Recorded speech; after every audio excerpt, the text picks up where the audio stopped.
In 1927, the British imposed an exorbitant 22% hike in the land revenue of Bardoli, a town in Gujarat. After exhausting all parts of negotiation and requests for permission to appeal for over 2 years with no resolution, Vallabhbhai Patel arrived in Bardoli on February 4, 1928, to galvanize the farmers for a satyagraha, a non-violent means of protest preached by Mahatma Gandhi. Armed with the success of similar satyagrahas at Kheda and Borsad, he stepped in as an able general, a Senapati.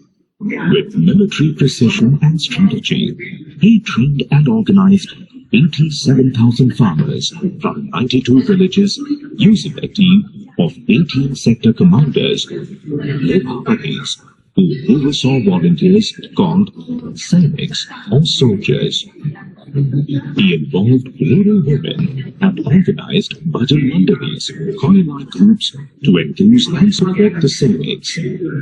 He set up strategic communication channels by engaging horse riders as messengers and including a local publication unit to send out a news bulletin called Ladat Ki Patrika to the peasants of Bardoli.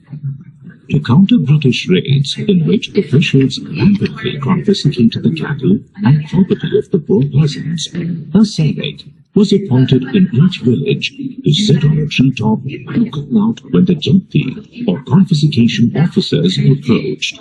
The villagers were warned by beating of drums to lock themselves and their cattle indoors.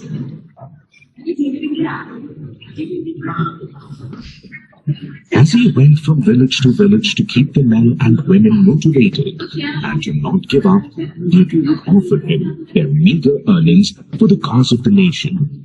He once said, "Let them capture your buffaloes and other property. They cannot capture your souls." After months of resisting the British on the ground and carefully negotiating at the table, Vallabhbhai Patel was able to bring the government to the Satyagrahi's terms with the help of a council member called Chunilal Mehta. On July 23, 1928, the hike was reduced from 22% to 5.7%, and all the confiscated land was returned to the farmers. With the victory at Bardoli, the Sardar of India was born to lead India in its larger battles.